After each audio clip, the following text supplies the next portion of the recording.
Hello guys, very good afternoon. আমি নায়না আর আপনারা দেখছেন নায়নাস ডেইলি ব্লগ।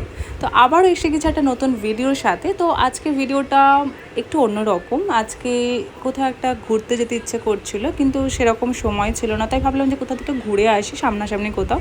তো কোনো রকম প্ল্যানিং ছিল না, জাস্ট আমি রেডি হয়েছিলাম, হয়ে বেরিয়ে পড়েছিলাম। বেরোনোর পর আমি ডিসাইড করলাম যে কিচ্ছু করবো না, কোথাও যাব না, শুধু আমি গঙ্গার এপার আর ওপারে যাবো। হ্যাঁ গাইস, আপনারা ঠিকই শুনছেন, এইটাই আমার ইচ্ছে হয়েছিল। তো সেই জন্য জাস্ট আমি লঞ্চের জন্য ওয়েট করছিলাম। আর তোমাদের তো ভিউটা দেখালাম, কত সুন্দর লাগছে। ডেফিনেটলি গঙ্গার পাড় আর একটা সুন্দর হাওয়া, জাস্ট জমে ক্ষীর, খুব সুন্দর লাগে। তো এসে গেল আমার লঞ্চে করে আমি চলে গেছিলাম ওপারে। জাস্ট ওপারে গিয়ে কিছুক্ষণ আমি বসেছিলাম, বসার পরে আবার আমি ব্যাক করে এসেছিলাম। অনেকটা সিরিয়াসলি ভালো লাগে কখনো কখনো নিজের সাথে সময় কাটাতে, তো সেই হিসেবে আমার সত্যি খুব ভালো লেগেছিলো। তো গাইজ, এই ছিল আজকের ভিডিও। আপনাদের ভালো লাগলে প্লিজ লাইক শেয়ার সাবস্ক্রাইব করে দেবেন, আর কমেন্টে জানাবেন কার কার আমার ভালো লাগে। তো আজকের জন্যটা